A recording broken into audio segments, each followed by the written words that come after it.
Buen día a todos. En este video explicaremos sobre el ciclo Brayton, el concepto, las aplicaciones en la vida real, el ciclo real versus el ciclo ideal y las mejoras en el ciclo Brayton. Concepto del ciclo Brayton. Es un ciclo con aire que es ampliamente utilizado en los motores de reacción de los aviones y en todas aquellas centrales termoeléctricas que no operan con vapor de agua. Este ciclo consiste en dar presión al aire para luego calentarlo a base de quemar combustible. Posteriormente, este gas a alta temperatura se hace pasar por una turbina donde se extrae su energía. Una parte de esta energía se emplea para impulsar el compresor y la energía restante se utiliza para girar un generador eléctrico. El ciclo detallado de una central termoeléctrica es el siguiente. En el proceso de 1 a 2 se produce una compresión en la que apenas se pierde calor, por lo que se considera adiabática. Durante el proceso de 2 a 3 se introduce calor manteniendo constante la presión. En el proceso de 3 a 4 también se realiza la forma adiabática del trabajo total que se obtiene en la turbina. Aparte, una parte se aprovecha para hacer girar el compresor, con lo cual el trabajo útil será la diferencia de ambos.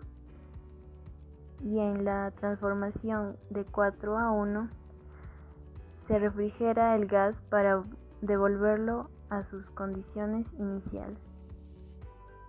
Tanto en casos de las centrales termoeléctricas como en los turborreactores de avión, las máquinas son siempre rotativas y realizan la compresión de dos posibles formas. En los compresores axiales se impulsa la corriente de aire hacia secciones menores mediante una serie de hélices provistas de aspas o álabes giratorios alternados con álabes fijos. A cada pareja de hélice móvil y hélice fija se le llama escalón de compresión.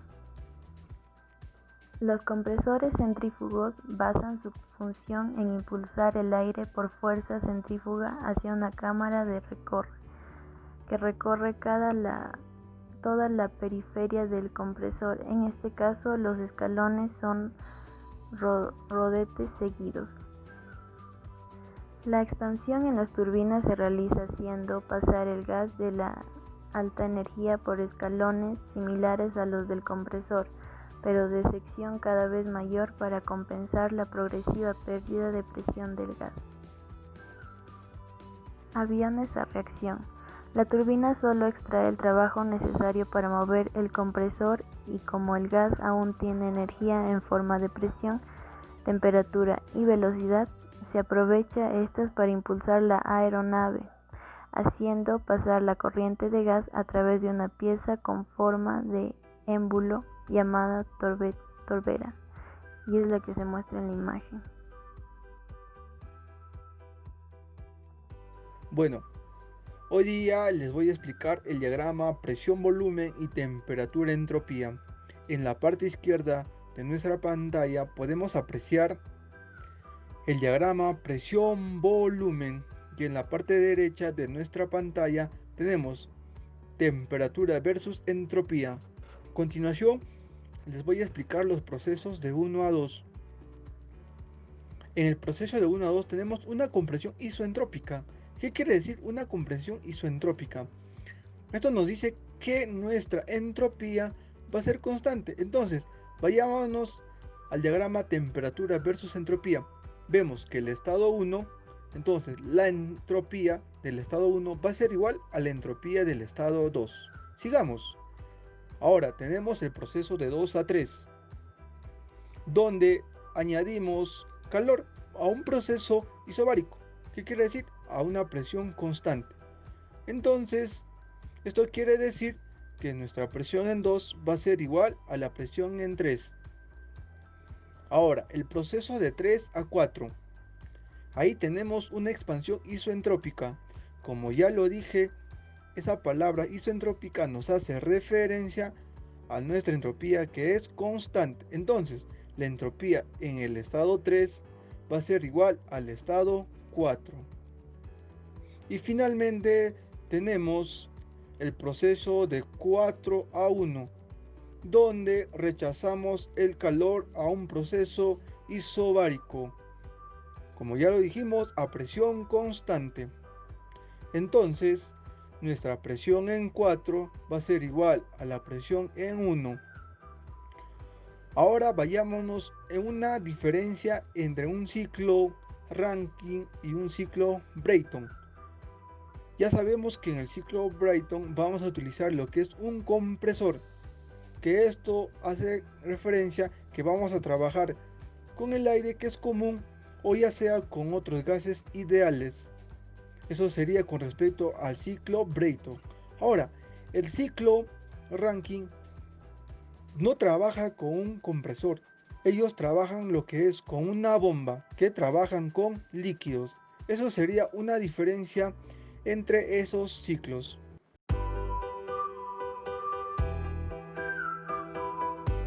Para entender el ciclo de gas ideal, tenemos 4 equipos, 4 procesos termodinámicos definidos. Tenemos los 2 diagramas definidos, temperatura y entropía, y presión y volumen específicos en las imágenes. Y vamos a partir el análisis con el proceso termodinámico 1 y 2, que es el de compresión isentrópico. En el diagrama TS podemos ver que la entropía se mantiene constante y hay un aumento de la temperatura de estado termodinámico 1 al estado termodinámico 2. En el diagrama PV podemos ver que hay un aumento importante de la presión, es decir, desde la presión más baja del ciclo hasta la presión más alta del mismo. Posteriormente, del estado termodinámico 2 al estado termodinámico 3, tenemos el proceso de suministro de calor isobárico. Mantenemos la presión constante y tenemos un aumento importante de la temperatura, como se ve en el diagrama TS. Llegamos a la máxima temperatura que se tiene en el ciclo entre 3 y en el diagrama PV. Podemos ver que la presión se mantiene constante y hay un leve aumento del volumen específico. Posteriormente, entre el proceso 3 y 4 tenemos la expansión isentrópica, donde mantenemos la entropía constante como podemos ver en el diagrama TS, y entre 3 y 4 hay una disminución de la presión y un aumento importante del volumen específico de este ciclo. Entre los estados termodinámicos 4 a 1 mantenemos la presión constante, existe un rechazo de calor y entonces pasamos a lograr el estado termodinámico inicial con el cual el aire va a ingresar al compresor. En el diagrama PV podemos ver que hay una disminución importante del volumen específico hasta llegar al estado termodinámico 1.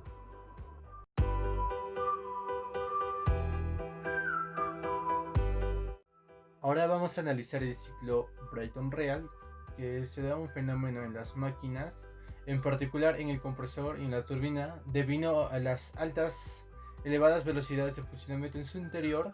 En el proceso no es isentrópico porque va a ser adiabático, no se puede considerar el proceso reversible, ya que va a haber muchos rozamientos debido a la alta velocidad de circulación. En este caso, el proceso de 1 a 2 ya no va a ser isentrópico como se consideraba antes, tal como se ve en el diagrama TS de la figura, sino que va a ser un proceso politrópico con aumento de entropía, de tal manera que la temperatura de salida del compresor va a ser mayor que la que teníamos o la que se tendría si el proceso hubiera sido sin rozamientos. En caso de la turbina ocurre algo parecido. En la turbina el proceso va a ser politrópico, también con un aumento de entropía, y también la temperatura de salida, como se ve en el punto 4, va a ser superior a la que tendríamos en el punto 4 si el proceso hubiera sido isentrópico. Para caracterizar o para cuantificar el momento de entropía a las reversibilidades producidas en compresor y turbina, se utiliza el concepto de rendimiento isentrópico de compresor y rendimiento isentrópico de la turbina, que se definen como la relación entre el trabajo en el proceso real politrópico con aumento de entropía frente al trabajo que tenemos en el proceso reversible. Si bien, como vemos en la figura, la definición del rendimiento del compresor del elemento de turbina son inversos, porque las irreversibilidades en el caso del compresor producen un aumento del trabajo real. Por eso, en la definición del trabajo real del compresor se pone en el denominador, y en el caso de la turbina, en los rozamientos en la turbina producen una reducción del trabajo real de la turbina, por lo cual es la definición del rendimiento isentrópico se pone en el denominador de tal manera que ambos coeficientes son siempre menores de la unidad donde es del 100%. Si tenemos en cuenta estos valores de rendimiento isentrópico del compresor y de turbina, el rendimiento del ciclo de Brayton real resultante sería el que se ve en esta expresión. Podemos obtener como siempre el rendimiento como la diferencia entre el trabajo de la turbina y el trabajo del compresor dividido por el calor o potencia aportada en la cámara de combustión. Esto lo podemos poner en función al salto de entalpía real, y este salto de entalpía real, utilizando la definición de rendimiento isentrópico de compresor y de turbina, lo podemos poner en función del salto isentrópico, que son procesos teóricos que podemos calcular utilizando las expresiones de procesos isentrópicos.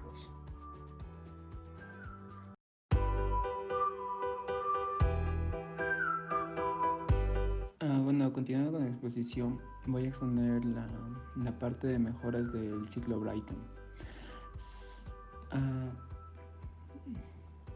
La primera sería incrementar la temperatura de entrada de la turbina, pero como ya hemos dicho, para generar una temperatura más alta a la entrada de la turbina se necesitan materiales que la resistan.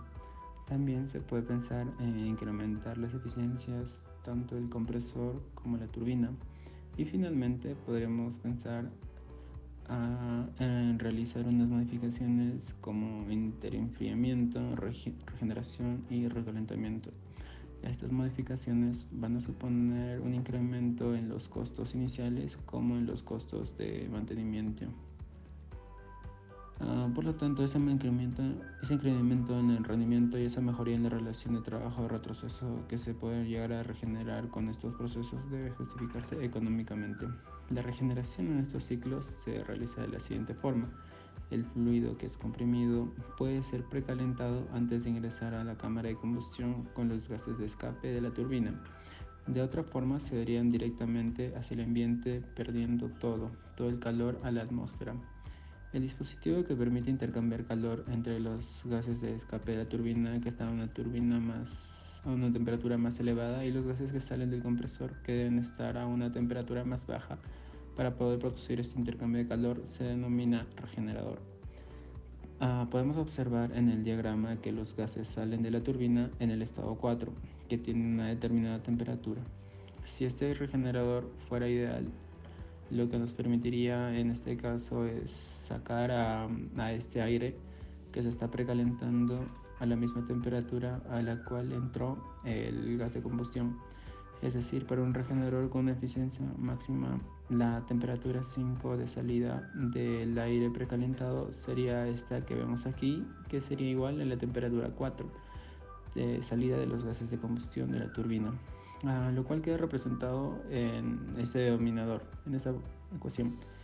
Pero la realidad es que para que esto suceda, el regenerador debería tener un área infinita o el proceso realizarse de forma infinitamente lenta. Por lo tanto, en la vida real, la temperatura de salida del gas que se precalienta es algo menor que la temperatura a la cual salieron los gases de combustión de la turbina. Por esta razón, el calor transferido realmente es menor que el máximo posible y queda representado en este numerador. De esta forma, realizando el cociente entre el calor transferido realmente y el máximo posible, obtenemos lo que se denomina factor de eficacia o efectividad del regenerador, que es un parámetro importante en este tipo de ciclos.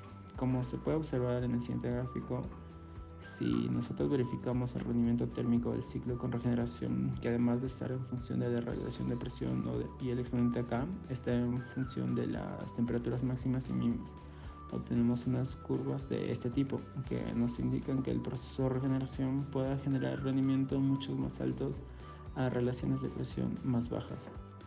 Además, podemos ver comparado estas tres curvas que cuanto menor sea la relación entre la temperatura mínima y la máxima, es decir, este cociente, mayor será el rendimiento del ciclo con regeneración.